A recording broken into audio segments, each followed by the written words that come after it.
Have you ever felt trapped in a relationship that slowly drained the life out of you? Have you ever looked at yourself in the mirror and wondered, who am I becoming? How did I get here? And the most painful question of all, why did God allow this to happen to me? If you've ever wrestled with these thoughts, know this: you are not alone. Thousands of people have walked this same path, asking the same questions. And today I want to help you see the truth. You are not a victim, you are a warrior being refined by fire. Your suffering was not meaningless. God was preparing you for something greater. There is a purpose, even when you can't see it yet. Genesis 50:20 says, "You intended to harm me, but God intended it for good to accomplish what is now being done."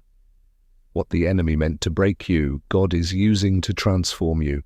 Some of you watching this have already walked away from the narcissist in your life. If that's you, congratulations. You have taken a powerful step toward freedom and healing. But I also know that some of you are still trapped, still searching for a way to find peace while living in that toxic environment. And if that's you, don't worry, there is a way forward, even when leaving isn't an immediate option.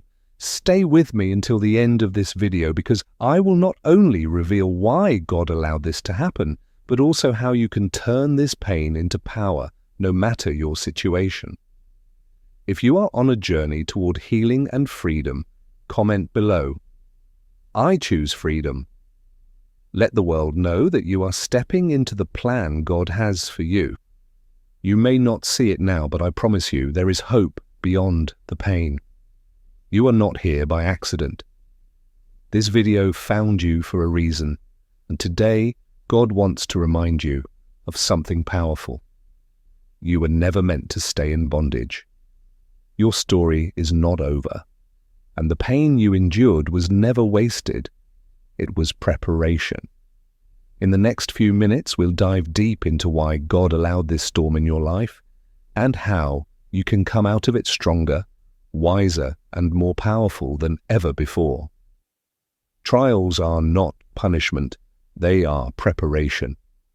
Have you ever wondered why God allows pain in your life? Why He lets you walk through seasons of suffering, heartbreak, and betrayal?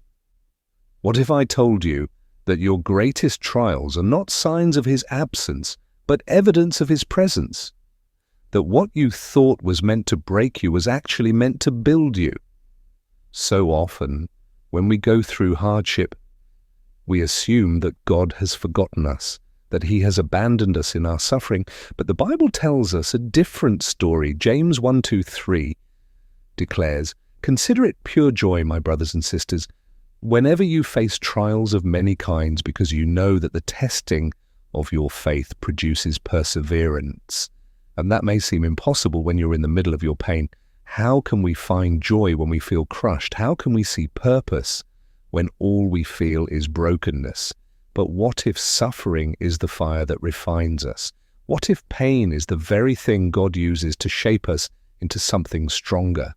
Romans 5:3-4 tells us, "We also glory in our sufferings, because we know that suffering produces perseverance, perseverance character, and character hope."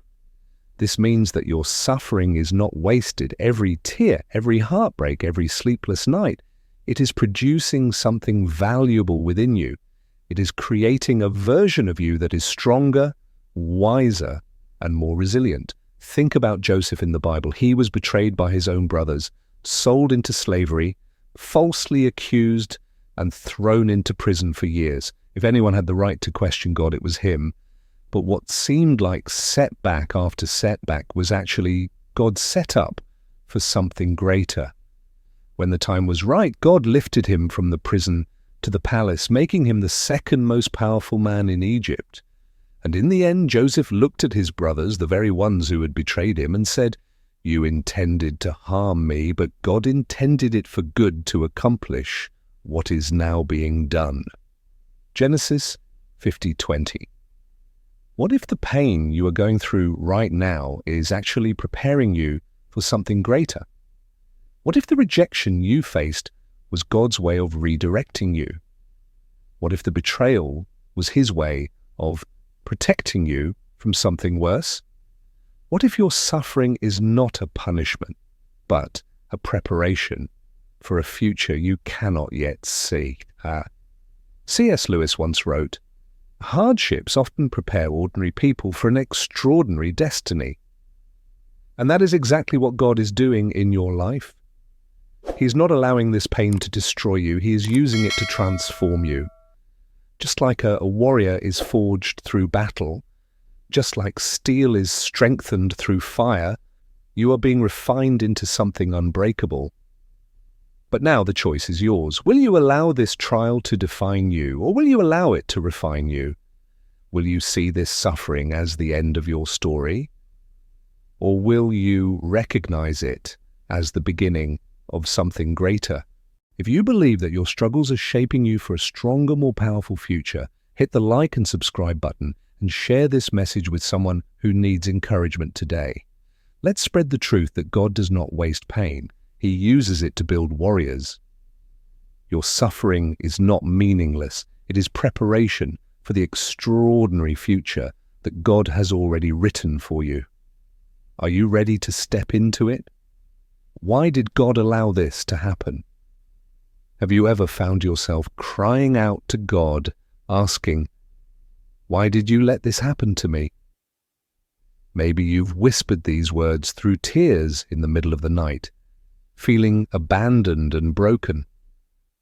Perhaps you've suffered at the hands of someone who was supposed to love you, but instead they manipulated, controlled, and wounded you deeply. And now as you sit in the aftermath, the pain still lingers. If God is loving, why did He allow it? Why didn't He stop it?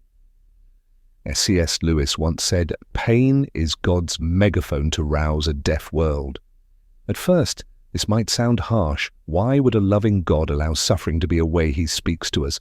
But think about it. How many times have we resisted change when life was comfortable? How often have we ignored warning signs, convincing ourselves that things would get better, that people would change, that if we just held on a little longer, everything would work out?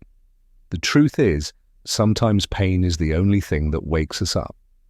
Sometimes it is through suffering that God removes the blindfold from our eyes and reveals the truth we've been avoiding. A woman named Sarah, a faithful believer, once shared her story with me. She had been married to a man she deeply loved, someone she believed God had placed in her life. But over time, he became controlling, emotionally abusive, and manipulative. She prayed fervently for change. She fasted. She stayed, believing that if she was patient enough, forgiving enough, loving enough, he would one day turn into the man she had hoped for. Years passed, and nothing changed. In fact, it got worse. One day, after yet another night of pain and betrayal, she fell to her knees and cried out to God, "Lord, why aren't you answering my prayers? Why are you letting me suffer like this?" And then, in the stillness of that moment, she felt God's voice in her spirit. "My daughter, I did answer you. I showed you the truth. I allowed you to see His heart, but you kept closing your eyes." Sarah realized that God hadn't abandoned her. He had been revealing the truth all along. The pain wasn't meant to destroy her, but to wake her up and set her free. Your suffering was not failure. It was not meant to break you. It was never a sign that God had forgotten you. Instead, it was His way of stripping away illusions, breaking chains, and guiding you into the truth. How many of us have held on to toxic relationships, hoping that if we loved harder, forgave more, or sacrificed enough, things would change? We believed that if we just endured, we could fix the brokenness in someone else. But the truth is, only God can change a heart. And sometimes the pain we endure is His way of showing us that we were never meant to stay in bondage. The refining process is never easy. A diamond does not become beautiful without immense heat and pressure. Without it, it remains nothing more than a lump of coal. But under great stress, its brilliance is revealed. The same is true for you. The trials you have faced have not reduced your worth. They have revealed it. You are stronger than you ever imagined, wiser than you once were, and more resilient than you have ever been before. So what if this hardship was never about breaking you, but about making you? What if the suffering you endured was actually setting you free? What if God was never punishing you, but rather positioning you for the future He has prepared for you? If you believe that God is using your trials to shape and refine you, comment "I believe" below. Let's stand together in faith and declare that our pain is not wasted. It is preparation for something greater. God is not finished with you yet. The best is yet to come. Are you ready to step into it? Recognizing the true nature of a narcissist. A narcissist doesn't love you. They love how you make them feel. That is a painful truth, but it is the first step toward your freedom. You may have spent months, even years, believing that if you loved them enough, forgave them enough, sacrificed enough, they would eventually change. You poured yourself out, believing that one day they would see your worth, appreciate your loyalty, and finally reciprocate the love you so freely gave. But they never did, because a narcissist does not love in the way God intended love to be. Their love is not selfless, not patient, not kind. Their love is not a covenant, it is a transaction. It is a tool they use to extract validation, control, and admiration. 1 Corinthians 13:6 tells us, "Love does not delight in evil, but rejoices with the truth." Yet the love of a narcissist thrives in deception. They twist the truth to fit their desires, manipulate your emotions to keep you under their power, and distort reality to maintain their illusion of superiority. You may remember the first time they lied to you, but you forgave them. The first time they humiliated you, but you excused it. The first time they made you feel small, but you thought it was just a mistake. Over time, the manipulation became so subtle, so ingrained in your daily life that you began to doubt yourself rather than them. That is how narcissists operate, not through love, but through control.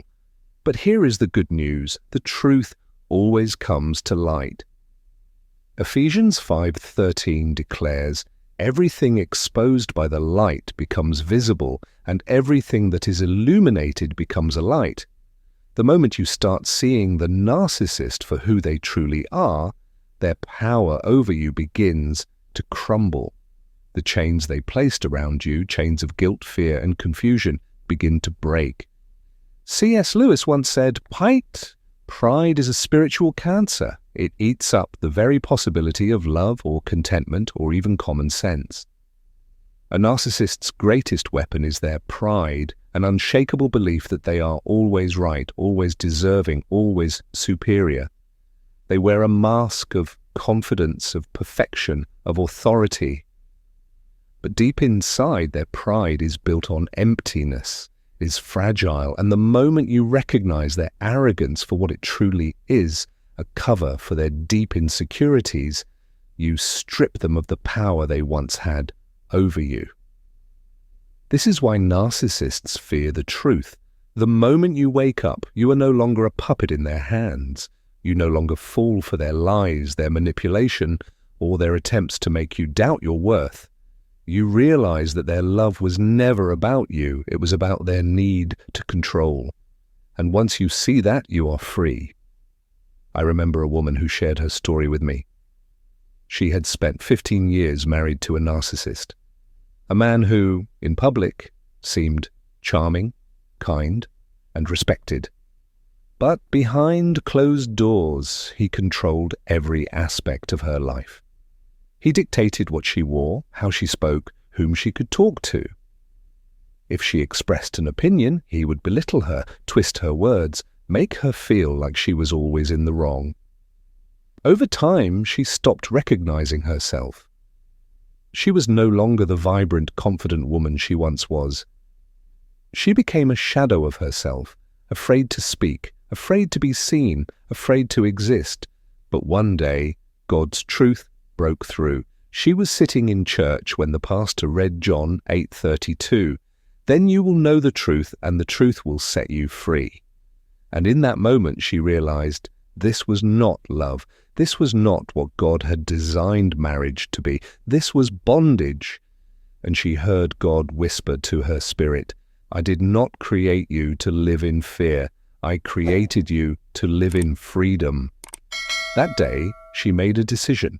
She stepped into the truth. And when she did, the fear that once paralyzed her began to lift. She found her voice again. She found her strength again. And eventually she walked away, not just from the narcissist, but from the lie that she was unworthy, unlovable, and undeserving of real love.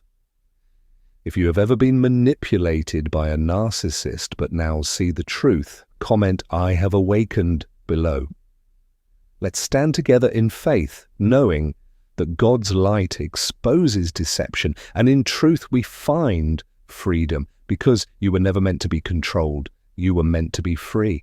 How to break free from a narcissist forever? Breaking free from a narcissist is not just about physically walking away. It begins in your mind and spirit. The first step is not running, it is rejecting their lies. A narcissist does not keep you bound with chains, but with manipulation, deception, and false hope. They make you believe that you are not enough without them, that your happiness depends on their approval, that if you love them just a little more, if you forgive them just one more time, they will finally change. But the moment you see the truth, the chains begin to fall. So many people stay trapped in toxic relationships, not because they don't see the abuse, but because they still believe the abuser holds the key to their happiness. They keep hoping for the person they fell in love with to return. They hold on to the memories of the good times, the moments when the narcissist was kind, charming, even loving. But those moments were never real. They were carefully orchestrated illusions designed to keep you hooked. James 4:7 gives us a powerful command. Submit yourselves then to God. Resist the devil and he will flee from you. The narcissist thrives on control, just as the enemy thrives on lies. But when you submit yourself to God's truth, the deception loses its power. When you resist the lies, the manipulator flees. You are not who the narcissist says you are. Your worth is not defined by someone who has spent years tearing you down. God alone defines your worth, and He calls you fearfully and wonderfully made, Psalm 139:14. Imagine a puppet held up by strings, its every movement dictated by the one pulling them. That is what life under a narcissist looks like. They manipulate your emotions, dictate your choices, and convince you that your happiness depends on their approval. But the moment the strings are cut, the puppet is no longer controlled, it is free. This is the moment God is calling you to, not just to walk away, but to step into true freedom. Because freedom is not just about leaving them physically, it is about cutting every emotional, psychological, and spiritual tie that still binds you to them. C.S. Lewis wrote, "Evil is not always dramatic. Sometimes it is simply draining, exhausting, and relentless." And that is exactly what narcissistic control feels like. It slowly wears you down bit by bit until you no longer recognize yourself. Until you look in the mirror and wonder, who am I? How did I become this person? But just as they tore you down over time, you can rebuild, stronger, wiser, and unshakable. I once spoke to a man named David who had spent 10 years trying to make his marriage work with a narcissistic wife. She controlled every part of his life, his friendships, his finances, even his relationship with God. Every time he expressed a need, she dismissed it. Every time he spoke up, she twisted his words. She drained him emotionally, mentally, and spiritually until he felt completely lost. One night, as he sat in his car outside their house, feeling empty and hopeless, he cried out to God, "Lord, I don't even know who I am anymore. I have nothing left." And in that moment, he felt God whisper to his spirit, "You are still mine. You were never meant to live in chains." That night, David made a choice. Not just to leave, but to reclaim himself. He dove into Scripture. He surrounded himself with a community of faith, and slowly he began to heal. It wasn't easy, but with every step forward, he felt the chains fall off. And now, years later, David is not just surviving, he is thriving. He has joy again, he has peace again, and most of all, he has his identity in Christ again. That same freedom is available to you. If you are ready to break free from every chain that binds you, hit subscribe now to stay connected with messages of truth, healing, and empowerment. Your freedom begins today. God is calling you forward. Are you ready to step into it, healing and becoming stronger than ever? Healing does not happen in an instant, but it is inevitable when you allow God to guide you. When you finally break free from a narcissist, you may expect immediate relief, believing that the moment you walk away, the pain will disappear. But healing is not about simply escaping their presence. It is about rebuilding your heart, mind, and spirit. The real battle does not end when you physically leave. It continues in the wounds they left behind, in the doubts they planted, in the scars that remind you of what you endured. You may find yourself struggling with intrusive thoughts, replaying past conversations, wondering if you did the right thing. Was it really that bad? Did I overreact? Could I have done more? This is part of the emotional and psychological damage they inflicted, making you question your own reality. But here is the truth. God has called you to healing, not to endless cycles of doubt. The Bible reminds us in Galatians 5:1, "It is for freedom that Christ has set us free. Stand firm then, and do not let yourselves be burdened again by a yoke of slavery." True healing is not just about leaving the past behind. It is about standing firm in the freedom God has given you and refusing to let pain define your future. Healing is not about moving on. It is about transforming. Every tear you shed, every sleepless night, every moment of despair that you endured, God is now using it to build you into someone stronger, wiser, and more resilient. What once broke you will become the very thing that strengthens you. The pain you once thought would destroy you is now the foundation for your restoration. But here's the key: you must not look back. A butterfly does not return to its cocoon once it has emerged. A prisoner who has been set free does not willingly walk back into their cell. Likewise, you must not allow the narcissist's memory, their manipulation, or their false apologies to drag you back into the cycle of pain. True healing requires setting boundaries, not just physically, but mentally and spiritually. It means rejecting the lies they planted in your mind and embracing the truth of who you are in Christ. This means no more entertaining their empty words, no more justifying their past behavior, no more allowing their guilt trips to control you. You owe them nothing. You do not owe them another conversation, another explanation, another chance. You owe yourself peace. C.S. Lewis once wrote, "The future is something which everyone reaches at the rate of 60 minutes an hour, whatever they do." Healing takes time, but every single moment you move forward, you are reclaiming your life. One step at a time, one prayer at a time, one breakthrough at a time, you are becoming the person God always intended you to be. A woman once shared with me her story of surviving years of emotional abuse from a narcissistic husband.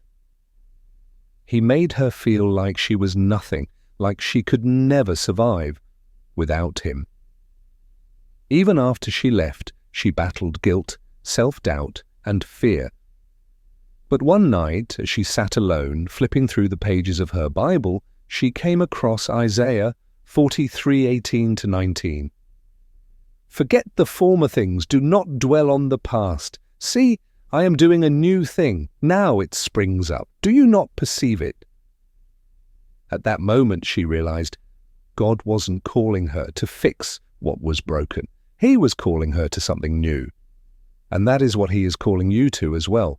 If you are ready to embrace healing, to walk in freedom, and to never look back, share this message so that we can walk in the light together. You are not alone, and your healing is just beginning. Will you let your past control you, or will you step into the future that God has prepared for you? This is the defining moment, the point where you decide whether your story will be one of defeat or one of redemption and victory. The wounds of the past do not have to define you. The lies that were spoken over you do not have to shape your future. The pain you endured does not have to be the end of your story. The Bible reminds us in Isaiah 43:18-19, "Forget the former things, do not dwell on the past. See, I am doing a new thing, now it springs up. Do you not perceive it?" God is calling you forward, not to live in regret, not to seek closure from those who will never give it, but to step fully into His purpose. Some may ask, what if they try to come back? What if they try to pull me into their games again? The difference now is you see the truth. Their words no longer define you. Their manipulation no longer controls you. You are no longer a prisoner to their deception. True freedom is not just about leaving the narcissist behind.